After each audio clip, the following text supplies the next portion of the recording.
আসসালামু আলাইকুম। আশা করি সবাই ভালো আছেন। আজ মেট্রো রেলের আপডেট তথ্য শেয়ার করব আপনাদের। চাকরি বিধিমালার সার্ভিস রুলস দাবি জানিয়েছেন মেট্রো রেলের কর্মকর্তা-কর্মচারীরা। দাবি আদায়ে কর্তৃপক্ষকে ৩ দিনের সময় বেঁধে দিয়েছেন তারা। মঙ্গলবার গণমাধ্যমে পাঠানো এক প্রেস বিজ্ঞপ্তিতে এ দাবি জানিয়েছেন তারা। আগামী ২০ ফেব্রুয়ারির মধ্যে চাকরি বিধিমালা প্রণয়ন না হলে মেট্রো রেল সেবা বন্ধ করার হুঁশিয়ারিও দেন তারা।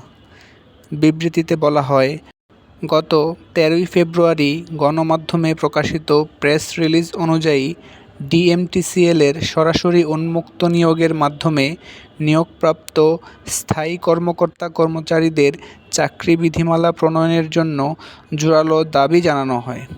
তার প্রেক্ষিতে ১৭ই ফেব্রুয়ারি পর্যন্ত ডিএমটিসিএল-এর ঊর্ধ্বতন কর্তৃপক্ষ খসড়া চাকরি বিধিমালার উপর বিশদ আলোচনা করেন এবং খসড়া চাকরি বিধিমালা সংশোধন সাপেক্ষে দ্রুত বোর্ড মিটিং আয়োজনের মাধ্যমে স্বয়ংসম্পূর্ণ চাকরি বিধিমালা প্রণয়ন করবেন বলে আশ্বস্ত করেন।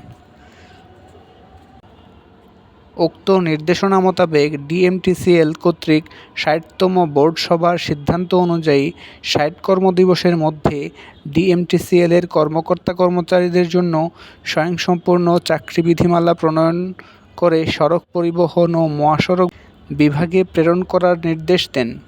কিন্তু প্রায় ২০ মাস অতিবাহিত হলেও কোনো এক অজানা কারণে আজ অবধি প্রণয়ন করা হয়নি।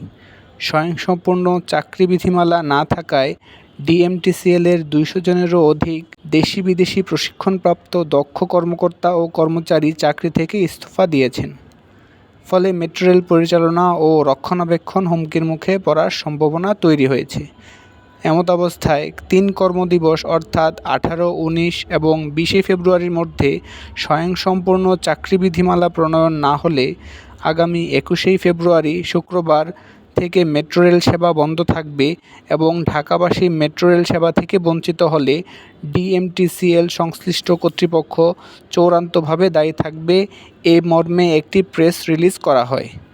ইতোমধ্যে কর্মকর্তা-কর্মচারীরা দাবি আদায়ে ডিএমটিসিএল-এর ডিপোতে আন্দোলনে আছেন।